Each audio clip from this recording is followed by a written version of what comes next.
There's so many parts of moving that are amazing. You're finally out on your own, you have this newfound sense of independence, you're starting new, somewhere new, like it's exciting. But and I mean it with all my heart when I say this. I don't care what anyone says, nothing could possibly prepare you for the amount of discomfort, loneliness, second guessing you're gonna do throughout the process. And it's completely normal. Like, that's 100% normal, but I feel like nobody ever really talks about it, or at least in depth. So that's what today's video is gonna be about.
Hopefully this is on center. Hello you guys, welcome back to my channel. It's been a while. I know, I can explain. So for those of you who don't follow me on Instagram, I moved back in November 2021, and to be completely honest, it's been an experience. And I am gonna fill you guys in on why. It's so crazy to me how much we romanticize moving out. Like, so much so that we forget about all the I won't say negative, but like we forget about all the hard or realistic parts of moving out. Just to clarify, there's so many parts of moving that are amazing. You know, like you're finally out on your own, you have this newfound sense of independence, you're starting new, somewhere new, like it's exciting. But and I mean it with all my heart when I say this. I don't care what anyone says, nothing could possibly prepare you for the amount of discomfort, loneliness, second guessing you're gonna do throughout the process. And it's completely normal. Like, that's 100% normal, but I feel like nobody ever really talks about it, or at least in depth. So that's what today's video is gonna be about. So just a quick little disclaimer for you guys. This entire list I'm giving to you guys based off of my experience, but I have talked to a few other people who have moved out on their own, so places where they either only knew a few people or didn't know anybody at all. And we all seem to have the same experiences. I'm telling you, like, this list of 10 things seems to be the same across the board. So with that being said, we're gonna go ahead and get to the list. Okay, so that brings us to number 1. It's gonna be uncomfortable. It's inevitable. I feel like moving always seems 10 times easier to fantasize about from a place that you're 100% familiar with. For example, wherever you're living before you make that big move, could be your parents' house, could be living with a roommate, with a friend. It's way easier to cast aside those difficult or like uncomfortable parts because you're fantasizing about it from the comfort of where you are. When you move, you're gonna be in a completely unfamiliar place. Most likely in the beginning, your place is gonna be empty. You're not gonna have any furniture. The place is kind of unfamiliar to you to begin with because you've never been in it before, and you haven't been able to leave your impression on that apartment yet. You haven't filled it with anything that represents you. So as a result, like, the whole place doesn't even seem like yours yet. The whole thing is just unfamiliar, and it's gonna make you uncomfortable. That's fine and perfectly normal. So what helped me with this specifically before moving was making a list of rooms that I spend the most time in my house. So if I knew that I spent a lot of time in my bedroom or the living room, I would make a list of rooms to fill up in my apartment accordingly. So if I knew that I spent the most time in my bedroom, but my bedroom is gonna be empty, I would put most of my energy and money into filling up my bedroom first. So that if I knew I ever wanted to be somewhere where I usually retreated to in my old home or like apartment, wherever you guys are coming from, if I knew that I wanted to be in a familiar, like more comfortable place, or I wanted to create like one place that felt familiar to me while I was in my apartment, I knew that my bedroom would be that place. If I knew that the second place on my list was the living room, then the next place I would invest and spend my money on is the living room. And so as things start to come together, the rooms where you spend the most time in are already put together. You start to feel comfortable like a lot quicker than you would if you were to distribute like, you know, money and furniture all over the house and have everything just kind of like build up slowly at once. So all that will bring us to number 2. You will have a lot of alone time, like almost a painful amount. And so all the emotions, all the thoughts that you put off thinking about, or you just didn't want to think about while you were living wherever you were living before, they will come rushing back to you. Maybe you created distractions for yourself by being around people or filling your day up with things that would easily distract you from what was going on.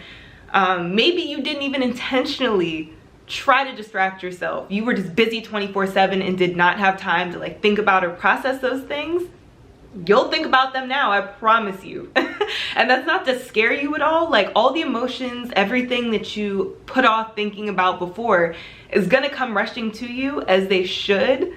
Don't be intimidated by it, but I will say it can be like a little bit overwhelming sometimes. You're probably gonna end up having a couple breakdowns. I know I did.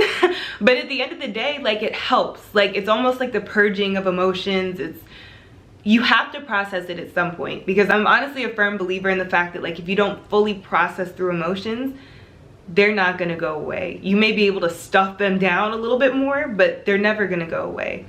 And so for me personally, like living on my own and like those first couple months moving, not really knowing anybody, spending a ton of time alone, gave me time to kind of like process a lot of things that I was intentionally or like unintentionally putting off before. Hopefully you can't hear people in the background. There are people in my pool right now. So what helped me with this during the process was moving with like a bunch of empty journals so that I could write down how I was feeling certain days, or if I just felt like the emotions were too much at the time and I needed to like make sense of them, I would just kind of like write them down, look over them. And journaling, for me at least, helped a whole lot. It just helped me process like all the changes, because trust me, when you move, there are gonna be a lot of them. Like the new apartment isn't the only big change that you're gonna deal with. You're dealing with emotional changes, you're dealing with stress, you're dealing with all these things that you did not see coming. It's gonna hit you like a truck, and that's okay. It's normal. It's completely fine. Like once you start like properly processing everything, because it is gonna hinder you a little bit in the beginning, but again, once you start processing everything, it allows you to have way more energy to give to other parts of your life. And then other times, like where I needed a genuine like back and forth conversation and needed to talk to somebody, I would just like call friends from back home and check in, and I would still try to challenge myself to use this alone time to really like process everything and let everything come forward. But if there were times where I legitimately felt like I needed to talk to someone, I would just call my friends up on the phone and talk for a little bit, and it did make me feel better. But again, I would advise you to use this time to process your emotions. Do not try to call back home every 2 seconds. That is not the point of moving out on your own. That is not what we're doing, okay? Okay. So now for number 3, and this seems to be one of the biggest, like most universal things that people feel, especially like when I talk to other people about it. You will end up second guessing yourself out of fear or uncertainty, even though deep down you know that you 100%, 1000% made the right decision. And I promise you, it's just fear talking. No, you didn't screw yourself over by moving. No, you didn't self-sabotage. And this is one of the things that's so hard to deal with at the time, and it's hard to talk to other people about, because it's like, who else do you have to blame but yourself? with moving. Like all the fear, all the anxiety, all the uncertainty, all that is self-inflicted because nobody told you to move. You just decided to up and do it. So you do kind of deal with that second guessing phase.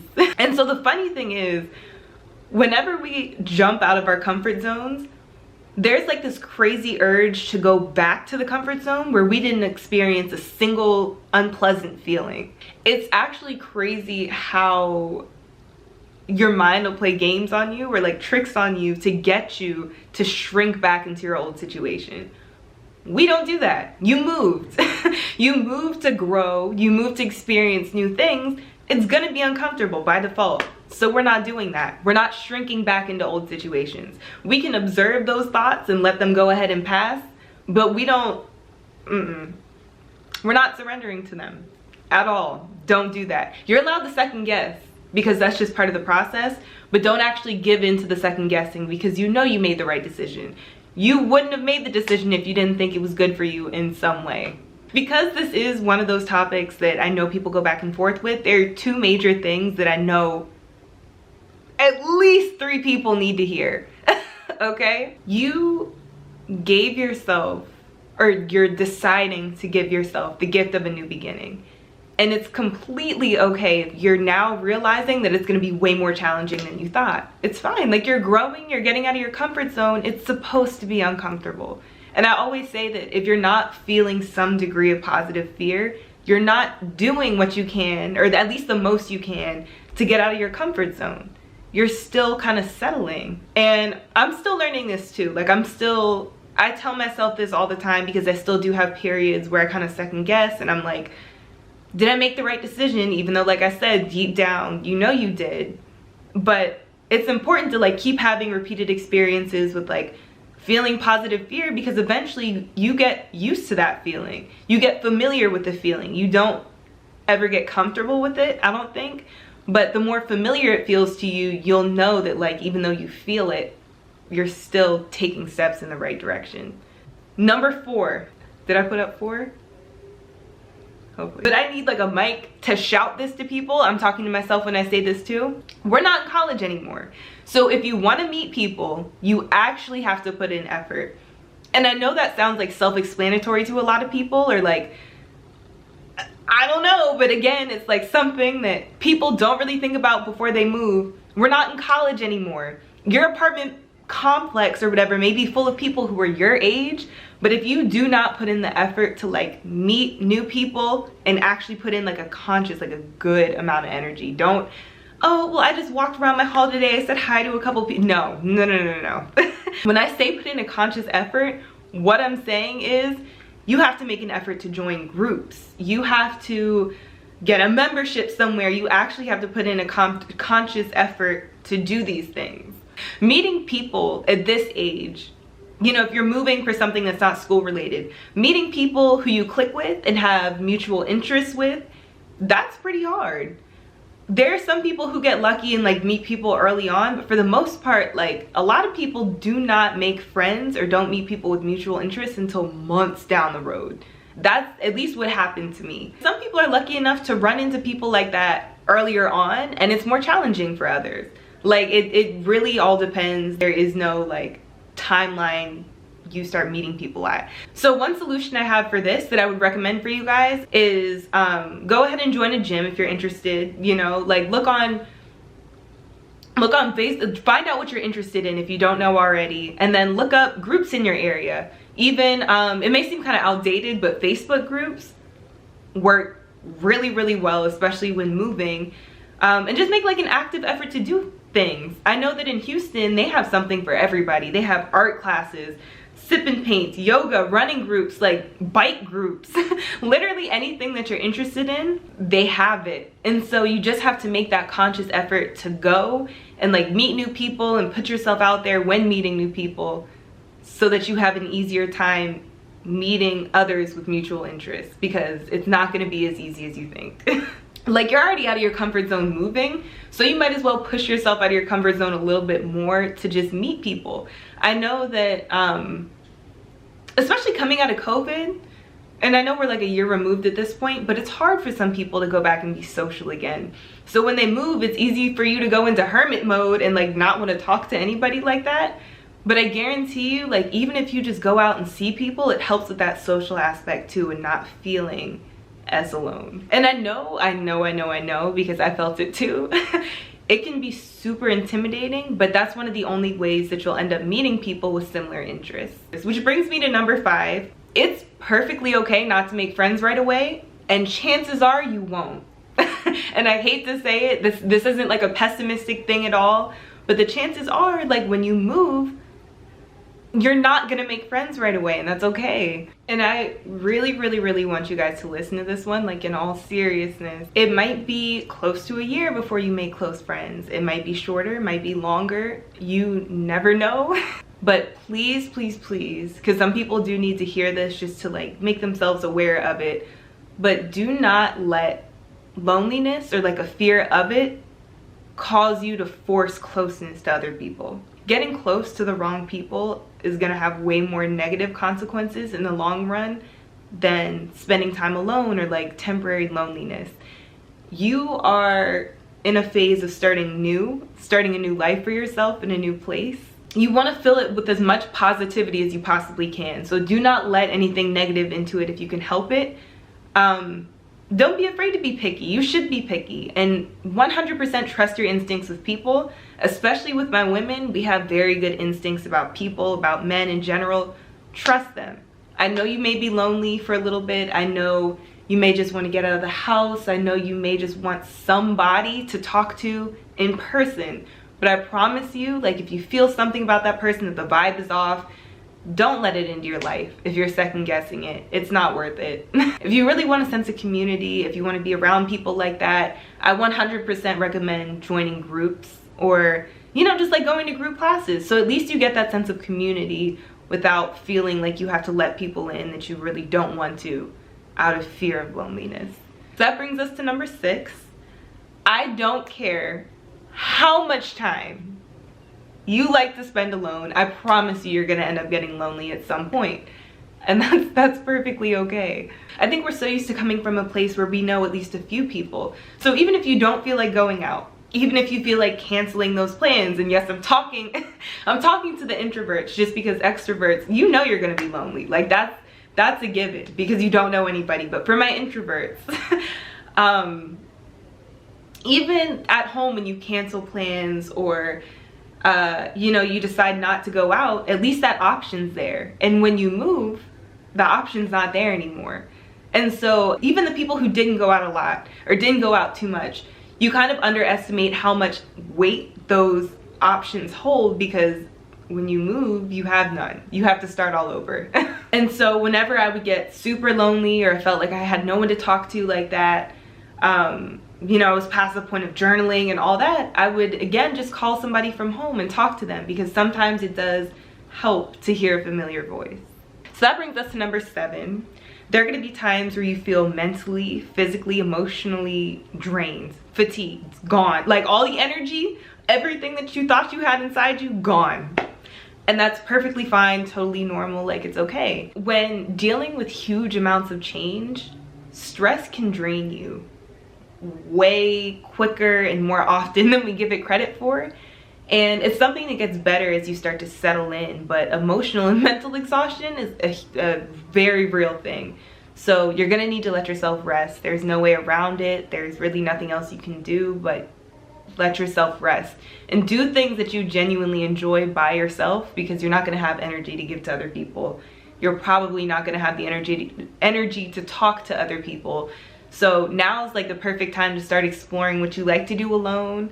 For me personally, when I was having days like that, I would maybe like binge watch a Netflix series, read if I felt like reading, paint, like do something that I genuinely enjoyed doing alone, because that's what I felt like recharged me. Take a bath, I don't know, do something, literally anything that makes you feel relaxed. Meditate, go outside, sit in the sun, walk around in the sun, people watch. Do something that doesn't necessarily require you talking to other people or giving energy to other people, but still recharging yourself, if that makes sense. Okay, so that brings me to number 8. And this one is very special to me because this is something that I dealt with for months.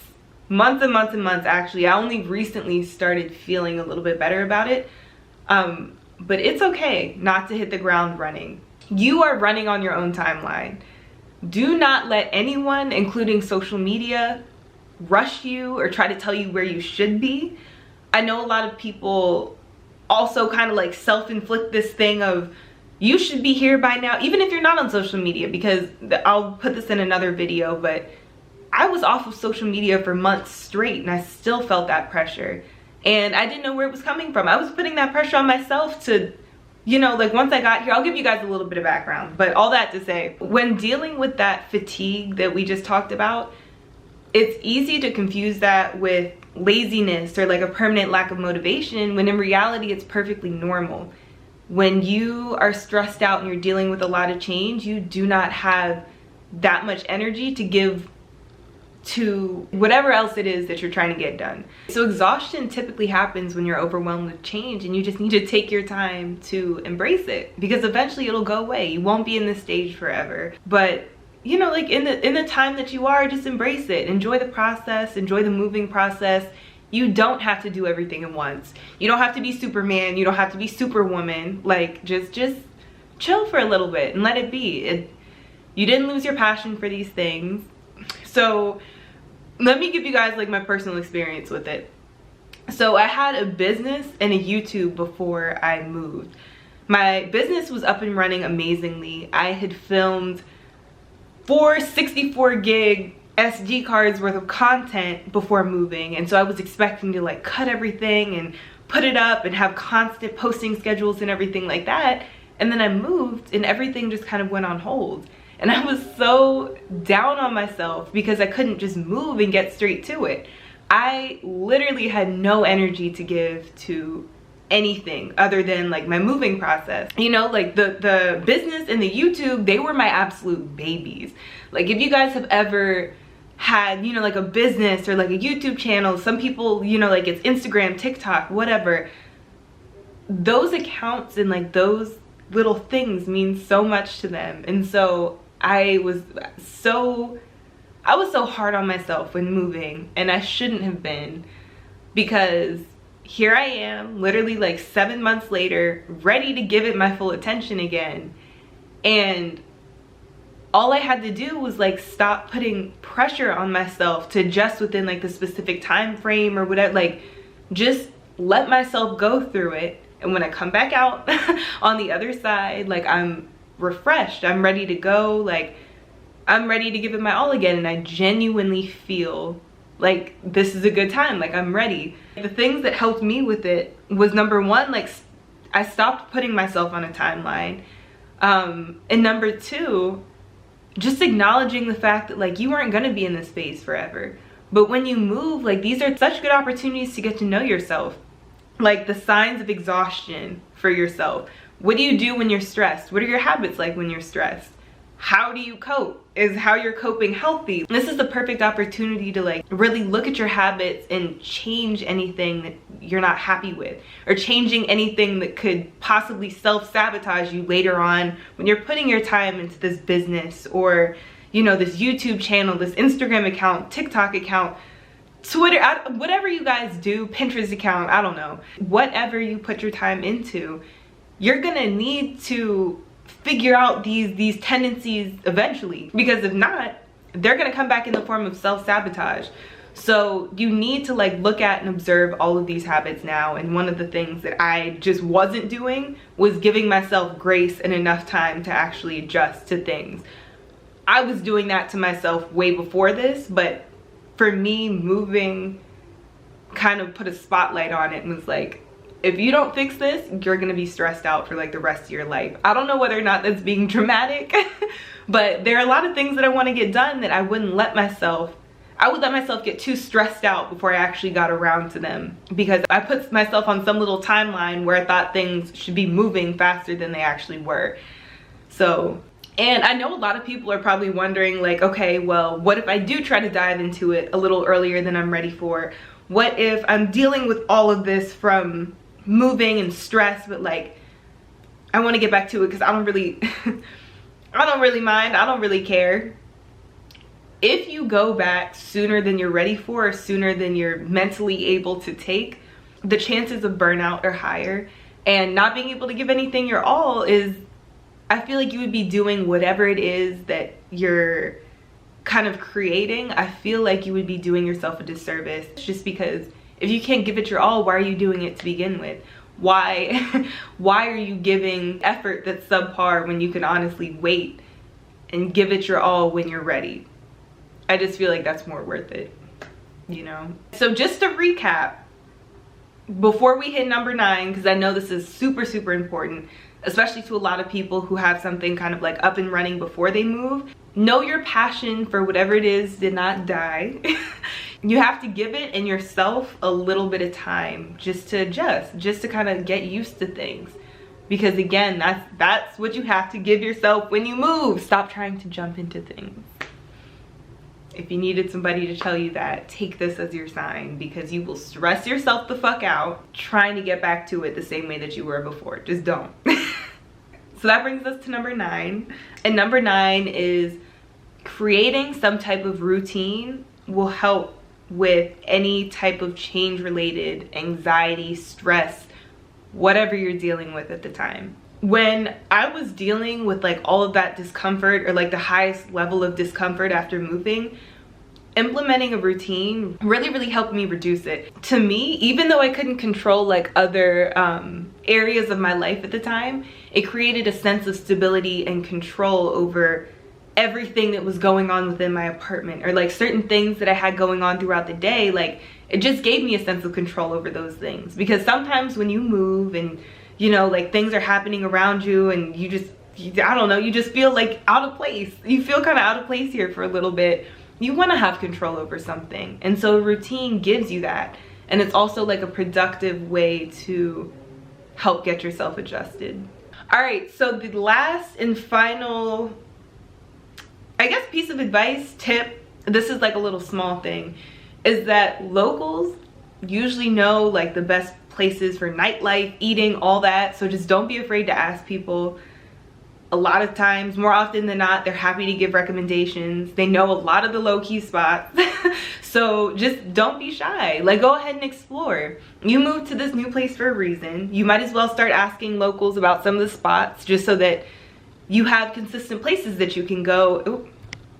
Just so that you have consistent places you can go and explore, and just kind of, you know, start getting yourself accustomed to wherever you move to. It'll all be fine. I promise you. Whether you've moved or you're thinking about moving, it's gonna be fine. All of it passes eventually. Just know that like all of these things are normal. And we're all in it together. I've experienced it, still experiencing it. That's my list of 10 things that you guys should know before moving. If you agree with any of this, or you have anything else to add to the list, just feel free to comment below. I also want to know if like any of you guys have recently moved and you're in those beginning stages, or if any of you guys are thinking about moving and where you're thinking about moving to. Like, let's just all share the experiences down below, because I'm really interested. I would love to see where you guys are moving to or thinking about moving to. So yeah, don't forget to like, comment, and subscribe, and I will see you guys in the next video. I hope this was helpful. All right, bye.